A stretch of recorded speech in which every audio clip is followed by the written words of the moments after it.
14 నుండి 17 అధ్యాయములు. 14వ అధ్యాయము. అబీయా తన పితరులతో కూడా నిద్రింపగా జనులు అతనిని దావీదు పట్టణమందు పాతిపెట్టిరి. అతనికి బదులుగా అతని కుమారుడైన ఆసా రాజాయెను. ఇతని దినములలో దేశము 10 సంవత్సరములు నెమ్మది పొందెను. ఆసా తన దేవుడైన యెహోవా దృష్టికి అనుకూలముగాను యథార్థముగాను నడిచినవాడై అన్యదేవతల బలిపీఠములను పడగొట్టి ఉన్నత స్థలములను పాడుచేసి ప్రతిమలను పగలగొట్టి దేవతాస్తంభములను కొట్టివేయించి వారి పితరుల దేవుడైన యెహోవాను ఆశ్రయించుటకును ధర్మశాస్త్రమును బట్టి విధిని బట్టి క్రియలు జరిగించుటకును యూదా వారికి ఆజ్ఞాపించి ఉన్నత స్థలములను సూర్యదేవతా స్తంభములను యూదా వారి పట్టణములన్నిటిలో నుండి తీసివేసెను. అతని ఏలుబడి యందు రాజ్యము నెమ్మదిగా ఉండెను. ఆ సంవత్సరములలో అతనికి యుద్ధములో లేకపోవుట చేత దేశంలో నెమ్మది కలిగి ఉండెను. యెహోవా అతనికి విశ్రాంతి దయచేసి ఉండగా అతడు యూదా దేశమున ప్రాకారములు గల పట్టణములను కట్టించెను. అతడు యూదా వారికి ఇలాగు ప్రకటన చేసెను: మన దేవుడైన యెహోవాను మనం ఆశ్రయించినందున ఆయన మన చుట్టూను నెమ్మది కలగజేసి ఉన్నాడు. దేశమందు మనము నిరభ్యంతరముగా తిరగవచ్చును. మనము ఈ పట్టణములను కట్టించి వాటికి ప్రాకారములను గోపురములను గుమ్మములను ద్వారబంధములను అమర్చుదము. కాగా వారు పట్టణములను కట్టి వృద్ధి నొందిరి. ఆ కాలమున డాళ్లను ఈటెలను పట్టుకుని 3,00,000 మంది యూదావారును కేడములు ధరించి విల్లువేయు 2,80,000 మంది బెన్యామీనీలను కూడిన సైన్యము ఆసాకు ఉండెను. వీరందరూ పరాక్రమశాలులై ఉండిరి. కూషీయుడైన జరాహు వారి మీద దండెత్తి 1,000 సైన్యమును 300 రథములను కూర్చుకొని బయలుదేరి మారేషా వరకు రాగా ఆసా అతనికి ఎదురుబోయెను. వారు మారేషా నొద్ద జపాతా అను పల్లపు స్థలమందు పంక్తులు తీర్చి యుద్ధము కలుపగా ఆసా తన దేవుడైన యెహోవాకు మొరపెట్టి, యెహోవా, విస్తారమైన సైన్యము చేతిలో ఓడిపోకుండా బలము లేని వారికి సహాయము చేయుటకు నీకన్నా ఎవరునూ లేరు. మా దేవా యెహోవా, మాకు సహాయము చేయుము. నిన్నే నమ్ముకొని ఉన్నాము. నీ నామమును బట్టియే ఈ సైన్యమును ఎదిరించుటకు బయలుదేరి ఉన్నాము.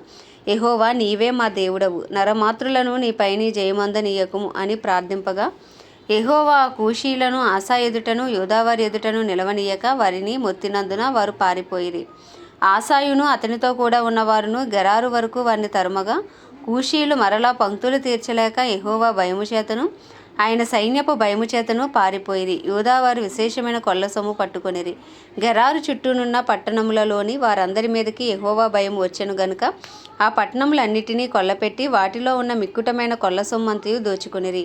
మరియు వారు పశులశాలలను పడగొట్టి విస్తారమైన గొర్రెలను ఒంటెలను సమకూర్చుకొని యెరూషలేమునకు తిరిగి వచ్చిరి. 15వ అధ్యాయము. ఆ కాలమున దేవుని ఆత్మ ఓదేదు కుమారుడైన అజర్యా మీదకి రాగా అతడు ఆసాను ఎదుర్కొనబోయి ఇలాగూ ప్రకటించెను: ఆసా, యూదావారులారా, బెన్యామీనీలారా, మీరందరూ నా మాట వినుడి. మీరు యెహోవా పక్షపు వారైన ఎడల ఆయన మీ పక్షమున ఉండును. మీరు ఆయన వద్ద విచారణ చేసిన ఎడల ఆయన మీకు ప్రత్యక్షమగును. మీరు ఆయనను విసర్జించిన ఎడల ఆయన మిమ్మును విసర్జించును. నిజమైన దేవుడైనను ఉపదేశము చేయ యాజకులైనను ధర్మశాస్త్రమైనను చాలా దినములు ఇశ్రాయేలీయులకు లేకుండా పోవును. తమ శ్రమయందు వారు ఇశ్రాయేలీల దేవుడైన యెహోవా యొద్దకు మల్లుకొని ఆయనను వెదికినప్పుడు ఆయన వారికి ప్రత్యక్షమాయెను. ఆ కాలములలో దేశములు కాపురస్తుల అందరిలోనూ గొప్ప కల్లోలములు కలిగెను గనుక తమ పనిపాట్లను చక్కబెట్టుకొంటకే తిరుగువారికి సమాధానము లేకుండెను. దేవుడు జనములను సకల విధములైన బాధలతో శ్రమపరిచెను గనుక జనమును పట్టణమును పాడు చేసెను. కాగా మీరు బలహీనులు కాక ధైర్యము వహించిడి, మీ కార్యము సఫలమగును. ప్రవక్త అయిన ఓదేదు ప్రవచించిన ఈ మాటలు ఆసా వినినప్పుడు అతడు ధైర్యము తెచ్చుకుని యూదా బెన్యామీనీల దేశమంతటను ఉండి ఎఫ్రాయిము మన్యములో తాను పట్టుకున్న పట్టణములో నుండి హేయములైన విగ్రహములన్నింటినీ తీసివేసి యెహోవా మంటపం ఎదుట నుండి యెహోవా బలిపీఠమును మరలా కట్టించి యూదా వారినందరినీ బెన్యామీనులందరినీ ఎఫ్రాయిము మనష్షే షిమ్యోను గోత్రస్థానంలో నుండి వచ్చి వారి మధ్య నివసించి పరదేశులను సమకూర్చెను. అతని దేవుడైన యెహోవా అతనికి సహాయుడై ఉండుట చూచి ఇశ్రాయేలు వారిలో నుండి విస్తారమైన జనులు అతని పక్షము చేరిరి. ఆషా ఏలుబడి యందు 15వ సంవత్సరంలో 3వ నెలను వారు యెరూషలేములో కూడి తాము తీసుకుని వచ్చిన కొల్ల సొమ్ములో నుండి ఆ దినమున 700 ఎద్దులను 7,000 గొర్రెలను యెహోవాకు బలులుగా అర్పించి పూర్ణ హృదయముతోనూ పూర్ణ ఆత్మతోనూ తమ పితరులైన దేవుడైన యెహోవా యొద్ద తాము విచారణ చేయుదమనియు పిన్నలేమి పెద్దలేమి పురుషులేమి స్త్రీలే గాని ఇశ్రాయేలీల దేవుడైన యెహోవా యొద్ద విచారణ చేయువారికి అందరికీ మరణం విధించుదమనియు నిష్కర్ష చేసుకొనిరి. వారు ఎలుగెత్తి బొబ్బలిడుచు మేళములతోనూ బూరల నాదముతోనూ బేరీ ధ్వనులతోనూ యెహోవా సన్నిధిని ప్రమాణము చేసిరి. ఇలాగూ ప్రమాణము చేయబడగా యూదా వారందరూ సంతోషించిరి. వారు పూర్ణ హృదయముతో ప్రమాణము చేసి పూర్ణ మనసుతో ఆయనను వెదికి ఉండిరి గనుక యెహోవా వారికి ప్రత్యక్షమై చుట్టూ ఉన్న దేశస్థులతో యుద్ధము లేకుండా వారికి నెమ్మది కలగజేసెను.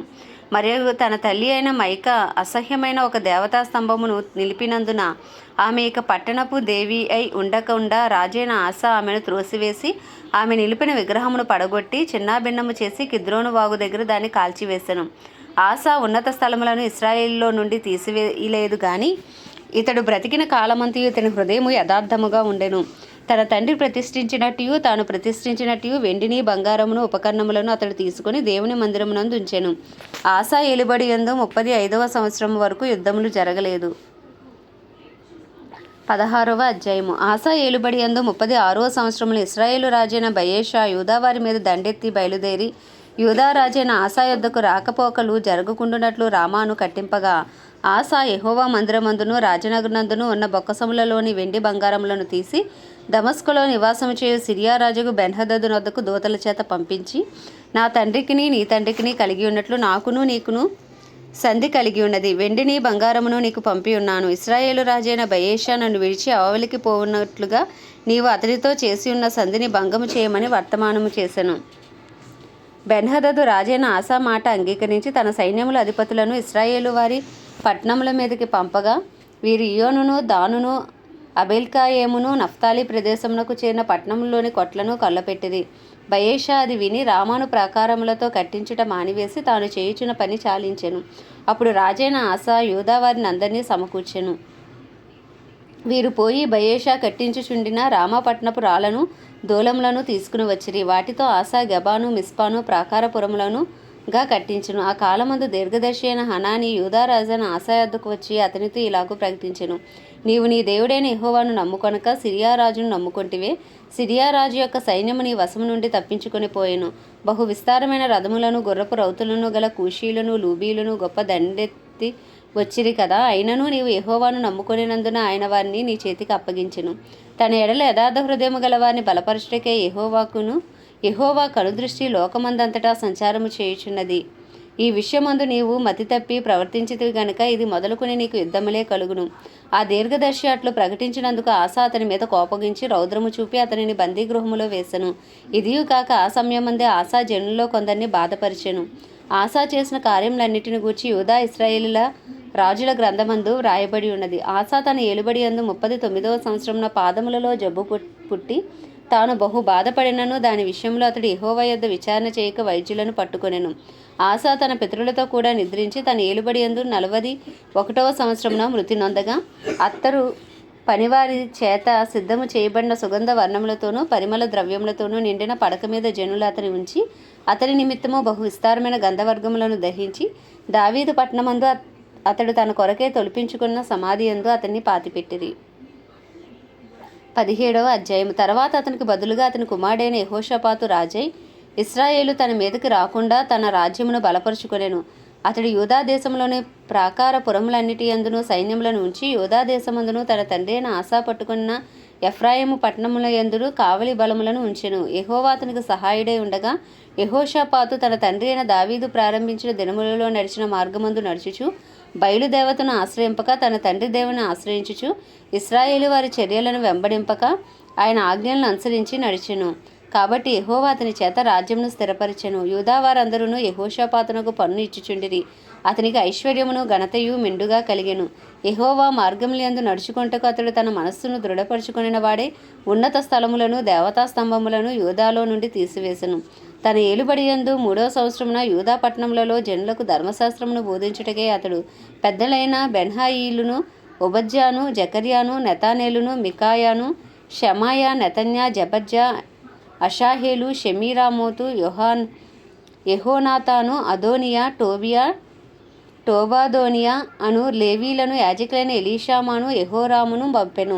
వారు యెహోవా ధర్మశాస్త్ర గ్రంథమును చేతపుచ్చుకుని యూదా వారి మధ్య ప్రకటన చేయుచు యూదా పట్టణములన్నిటిను సంచరించుచు జనులకు బోధించిరి. యూదా దేశము చుట్టూ ఉండు దేశముల రాజ్యములన్నిటి మీదకి యెహోవా భయము వచ్చినందున వారు యెహోషాపాతుతో యుద్ధము చేయకుండిరి. ఫిలిస్తీన్లలో కొందరు యెహోషాపాతునకు పన్నును కానుకలను ఇచ్చుచూ వచ్చిరి. అరబీయులను అతనికి 7,700 గొర్రె పొట్టేలను 7,700 మేకపోతులను తెచ్చుచూ వచ్చిరి. యెహోషాపాతు అంతకంతకు గొప్పవాడే యూదా దేశమునందు కోటలను సామాగ్రిని నిలువచేయ పట్టణములను కట్టించెను. యూదా దేశపు పట్టణములలో అతనికి బహుధనము సమకూర్చబడెను. అతని క్రింద పరాక్రమశాలులు యెరూషలేములో కూడి ఉండిరి. వీరి పితరుల వంశంలో చొప్పున వీరి సంఖ్య ఎంతనగా, యూదాలో సహస్రాధిపతులైన వారికి ప్రధానుడుగా అద్నా యొద్ద 3,00,000 మంది పరాక్రమశాలులుండిరి. రెండో వాడగు యెహోహానాను అను అధిపతి యొద్ద 2,80,000 మంది ఉండిరి. మూడో వాడు జిక్రీ కుమారుడైన యెహోవాకు తన్ను తాను మనఃపూర్వకంగా సమర్పించుకున్న అమస్య, అతని యొద్ద 2,00,000 మంది పరాక్రమశాలులుండిరి. బెన్యామీనీలలో ఎలియాదా అను పరాక్రమశాలి ఒకడుండెను. వీని యొద్ద వింటిని కేడెమును పట్టుకుని వారు 2,00,000 మంది ఉండిరి. రెండో వాడు యెహోజాబాదు, వీని యొద్ద 1,80,000 యుద్ధ సన్నద్ధులు ఉండిరి. రాజు యూదా అంతటను ఉండు ప్రాకార పొలములో ఉంచినవారు గాక, వీరు రాజు యొక్క పరివారంలో చేరిన వారై ఉండిరి. ఆమె దేవుడి పరిశుద్ధ వాక్యము మన వినికిడిలో దీవించును గాక. ప్రార్థన. దయగల తండ్రి, కృపగల దేవ, పరిశుద్ధుడానికి వందనాలు, స్తోత్రాలు. జీవాధిపతి, న్యాయాధిపతి, మహోన్నతుడా, మహిమాన్వితుడా, యెహోవా రాఫా, యెహోవా నిస్సి, యెహోవా షమ్మా, నీకు వందనాలు, స్తోత్రాలు, స్తుతులు చెల్లించుకుంటున్నాం. సైన్యములకు అధిపతి, రోషము గల దేవ, నీకే స్తుతి స్తోత్రము నాయన. మా కొరకు బలి అయిన యేసయ్య, నీకే స్తోత్రాలు, స్తుతులు ప్రభా. పస్కా బలి పశువుగా నాయన మా కొరకు బలి అయిన యేసయ్య, నీకు వందనాలు. మా సమాధానార్థమైన శిక్షను మా పాప పరిహారార్థ బలిగా, మా ప్రాయశ్చిత్తార్థ బలిగా అయ్యా మా పాపములు నీ మీద వేసుకుని ప్రభా నువ్వు బలి అయ్యి నీ నీతిని మాకు ఇచ్చావు తండ్రి. నీకు వందనాలు, స్తోత్రాలు. మీరు చిందించిన రక్తంను బట్టి మిమ్మల్ని స్తుతిస్తున్నాం అయ్యా. మీ నిష్కలంకమైన, నిర్దోషమైన, మీ అమూల్యమైన రక్తాన్ని నాయన ఆశ్రయిస్తున్నాం. మా అపరాధములు, మా పాపములు, మా దోషములు, మా అతిక్రమములు అయ్యా తెలిసి తెలియక చేసిన ప్రతి పనిని దయతో క్షమించండి. నీ పరిశుద్ధ రక్తంతో కడగండి, శుద్ధీకరించండి అయ్యా. నిందారహితులుగా, నీతిమంతులుగా మమ్మల్ని తీర్చండి నాయన. నీకే వందనాలు. పరిశుద్ధాత్ముడా, నీకే స్తుతి స్తోత్రం. మాలో ఉండండి, మమ్మల్ని బలపరచండి అయ్యా. వాక్యానుసారంగా నడిచే కృపడు మాకు దయచండి. తెలివి జ్ఞానములకు ఆధారముగా ఆత్మవుడు ఇవే అయ్యా నాయన. నీకే స్తుతి స్తోత్రం ప్రభా. ఆలోచన అనుగ్రహించే ఆత్మవు నీవే ప్రభా. నీకే వందనాలు, వందనాలు, స్తోత్రాలు అయ్యా. మాలో ఉండండి నాయన, మమ్మల్ని నడిపించండి ప్రభా. మీకు ఇష్టలుగా జీవించే భాగ్యం మాకు దయచేయండి. వాక్యమే ఉన్న దేవా తండ్రి, వాక్యానుసారమైన జీవితాలు మాకు దయచేయండి. వినిన వాక్యం మా హృదయాలు ఫలింపచేయండి. నీ వాక్యం మా పాదములకు దీపం ప్రభా, మా త్రోవకు వెలుగు నాయన. నీకే వందనాలు అయ్యా. వాక్యమే కృపా సత్య సంపూర్ణంగా మా మధ్యకు మీరు వచ్చినందుకు నీకు వందనాలు, స్తోత్రాలు ప్రభా. అయ్యా తండ్రి, మిమ్మల్ని స్తుతిస్తున్నాం నాయన. నీకు వందనాలు. నా ప్రాణమా యెహోవాను సన్నతించి ఆయన చేసిన ఉపకారంలో దేనిని మరువద్దన్నావు ప్రభా. అవును ప్రభా, మీరు మా జీవితాలు ఎన్నో మేలులు ఉపకారాలు చేస్తున్నారు. తల్లి గర్భమును రూపించకముందు ఏర్పాటు చేసుకుని ఇప్పటి వరకు ఆయుష్ను, ఆరోగ్యం ఇచ్చి, క్షేమస్థితిని ఇచ్చి మమ్మల్ని నిలవబెట్టుకున్నారు. మీకు వందనాలు, స్తోత్రాలు ప్రభా. నాయన మీరు ఇచ్చిన క్షేమస్థితిని బట్టి, మీరు ఇచ్చిన ఆరోగ్యంను బట్టి, మీరు ఇచ్చిన అయ్యా అయినా వస్తు వాహనాలను బట్టి, గృహమును బట్టి ప్రభా, కుటుంబాన్ని బట్టి ప్రభా, ఉద్యోగాలు బట్టి నాయన అయ్యా మీరు ఇచ్చిన సమస్తంను బట్టి మిమ్మల్ని స్తుతిస్తున్నాం ప్రభా. నీకు వందనాలు అయ్యేగో నాయన. చివరిగా మీ కృపాసన యొద్దకు వచ్చి ఉన్నాం. నీ కృప కొరకు వేడుకుంటున్నాం ప్రభా.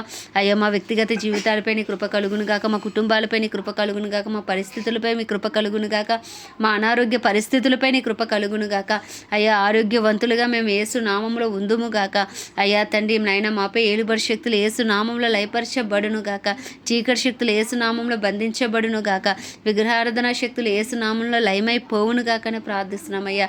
మా కుటుంబాలని యేసు రక్త ప్రోక్షణ కింద ఉంచండి అయ్యా. నీ కృప కింద, నీ కాపుదల కింద అయ్యా మా నాయన మీరు ఉంచండి.